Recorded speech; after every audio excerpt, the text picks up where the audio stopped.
कि थोड़ी ही देर में हमारे लोकप्रिय नेता, हमारे जननेता, जिन्होंने पूरे देश को कन्याकुमारी से लेकर कश्मीर तक, मणिपुर से लेकर मुंबई तक देश को जो जोड़ने का काम किया है, जो भाजपा की दहशत वाली राजनीति है, जो बांटने की राजनीति है, जो नफरत की राजनीति है, उस नफरत की राजनीति के खिलाफ हम नौजवानों के भीतर जो साहस भरने का काम किया है, आदरणीय राहुल जी थोड़ी देर में यहां पहुंच रहे हैं। आप सब उनका संबोधन सुनेंगे। उससे पहले मैं 2-3 बात आपसे कहना चाहता हूं।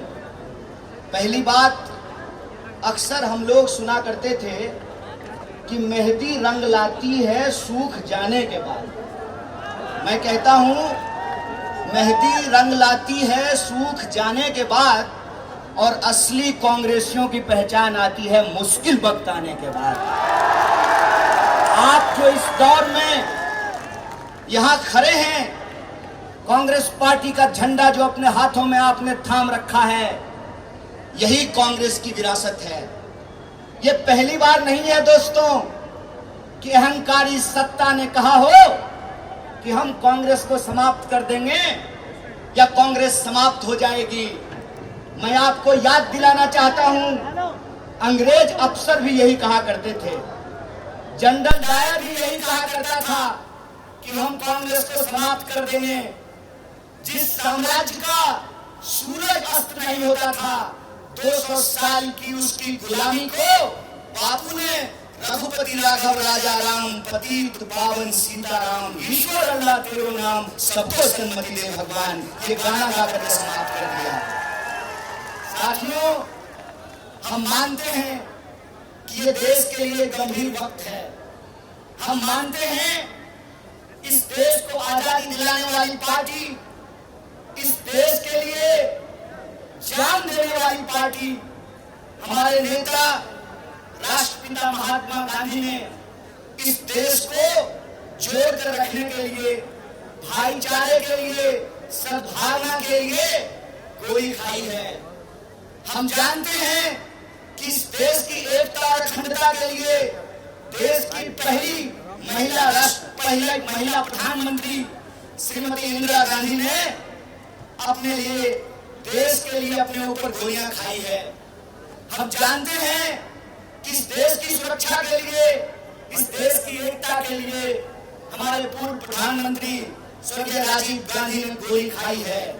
इसीलिए मैं आप तमाम कार्यकर्ताओं से कहना चाहता हूं, दोस्तों, भाजपा के छोटे मोटे नमूने गुंडों से घबराने का वक्त नहीं है। हम इनको बताएंगे कि देशभक्ति का मतलब क्या होता है। देशभक्ति का मतलब होता है देश के संविधान को अपने सीने से लगा करके रखना। देशभक्ति का मतलब होता है इस देश के भीतर रहने वाले जो 140 करोड़ लोग हैं, चाहे वो किसी भी जाति या धर्म के हों, उनको भारतीय समझना और उनको बराबरी का हक और अधिकार दिलाना। देशभक्ति का मतलब ये होता है कि देश के भीतर कहीं कोई दुर्घटना हुई हो, किसी के साथ भी अत्याचार और अन्याय हुआ हो, तो उसके पक्ष में खड़ा होना, शोषितों की आवाज बनना, मजदूरों, किसानों, नौजवानों, महिलाओं, दलितों, आदिवासियों, पिछड़ों और गरीबों की आवाज बनना।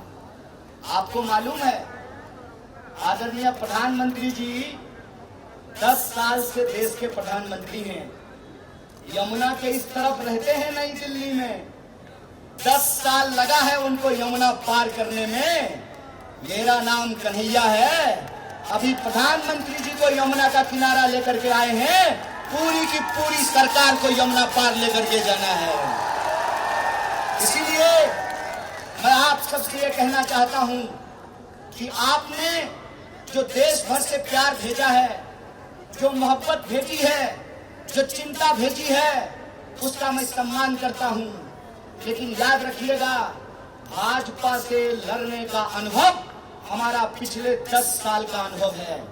हमने हमने इनके झूठे आरोप देखे हैं, हमने इनका झूठा वीडियो देखा है, हमने इनका झूठा मुकदमा देखा है, हमने इनकी जेल देखी है। इसीलिए हम कहते हैं कि जगह है कितनी जेल में तेरे, देख लिया है देखेंगे।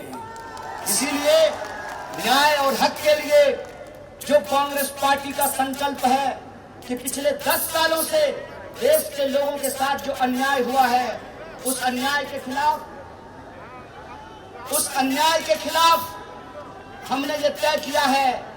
हमारे नेता जब कन्याकुमारी से कश्मीर तक पैदल चल रहे थे तो देश के किसान उनसे आकर मिले, देश के नौजवान उनसे आकर मिले, देश की महिलाएं आकर उनसे मिली, देश के मजदूर आकर के उनसे मिले।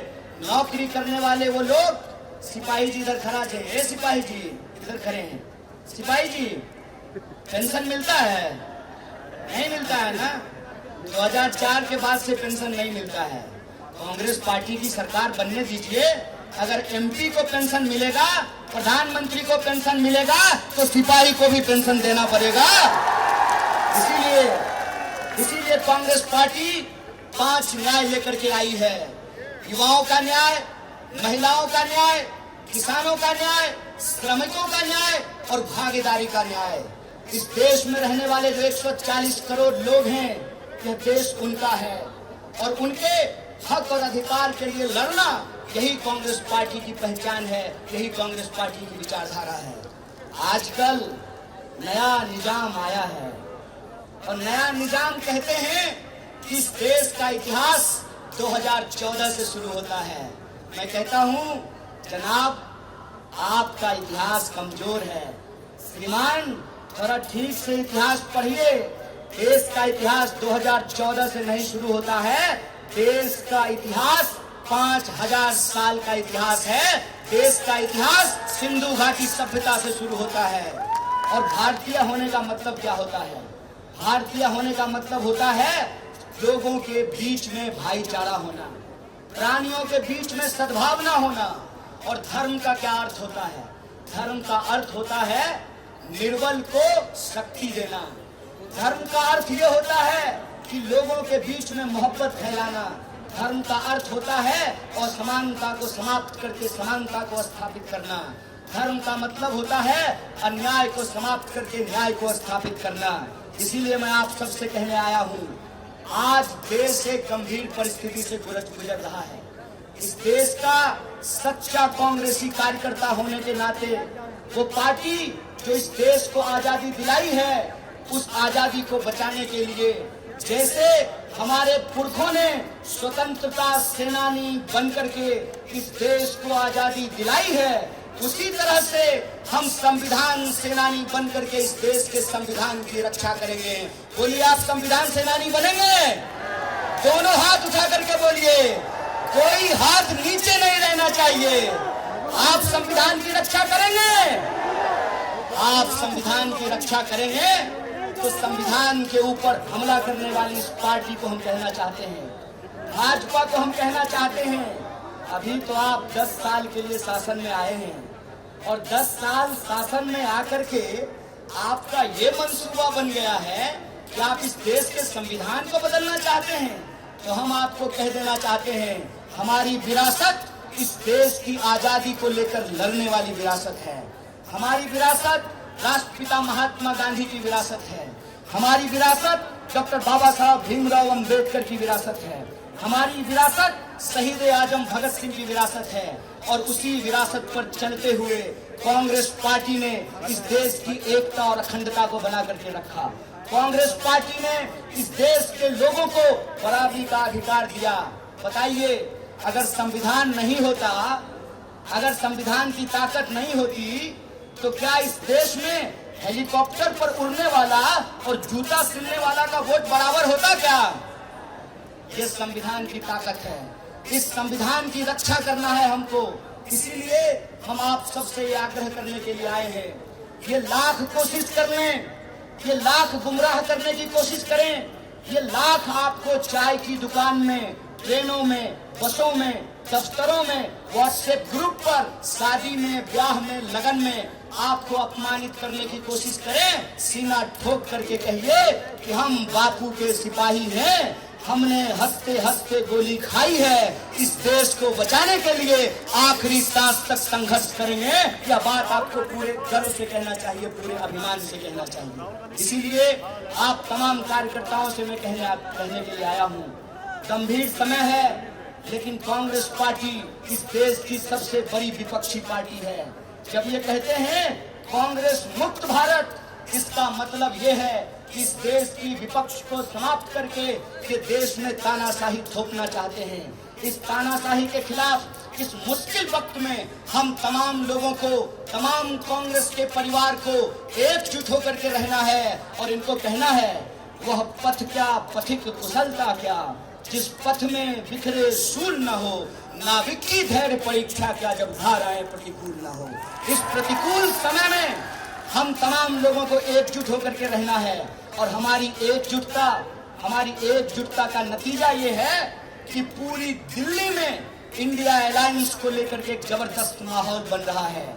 जो भाजपा सोचती थी कि हम 7 का 7 सीट दिल्ली में जीतेंगे, दिल्ली वासियों ने बता दिया है कि ये दिल्ली है मेरे यार, ये दिल्ली है मेरे यार। इस दिल्ली को जब जिसने भी कब्जा करने की कोशिश किया है वो नाकाम हुए हैं, यही दिल्ली का इतिहास है। इसीलिए मैं आप दिल्ली वासियों से ये कहने के लिए आया हूँ, ऐ दिल्ली वासियों, ऐ दिल्ली के हमारे आदरणीय बुजुर्गों, हमारी माताओं और बहनों, नौजवान दोस्तों, दुकानदारी करने वाले, बिजनेस करने वाले, नौकरी करने वाले, मैं दिल्ली के एक एक बासिंदे से ये कहने के लिए आया हूँ कि भाजपा पिछले 25 साल से दिल्ली को अपमानित कर रही है।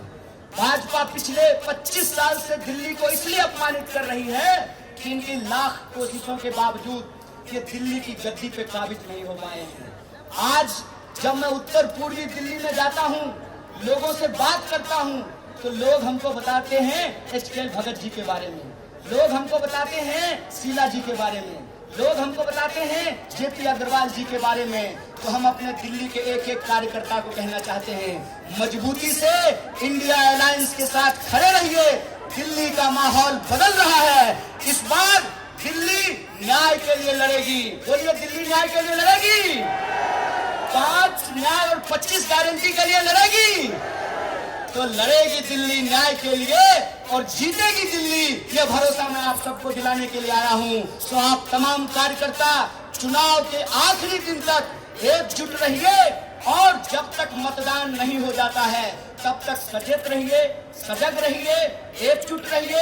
ये गुमराह करने की कोशिश करेंगे, लड़ाने की कोशिश करेंगे, लेकिन लड़ना नहीं है, एकजुट रहना है और संविधान की रक्षा करना है। इस बार दिल्ली में जनता वोट का चोट करेगी तानाशाही के खिलाफ। इस बार दिल्ली का जनता वोट का चोट करेगी संविधान को तोड़ने वालों के खिलाफ। इन्हीं शब्दों के साथ एक बार पुनः पूरे सम्मानित मंच को धन्यवाद कहते हुए और हमारे कांग्रेस परिवार के, इंडिया अलायंस के, आम आदमी पार्टी के सभी सदस्यों को और आप कार्यकर्ताओं को धन्यवाद कहते अपनी बात को समाप्त करता हूँ। बहुत बहुत धन्यवाद, शुक्रिया। जय हिंद, जय दिल्ली।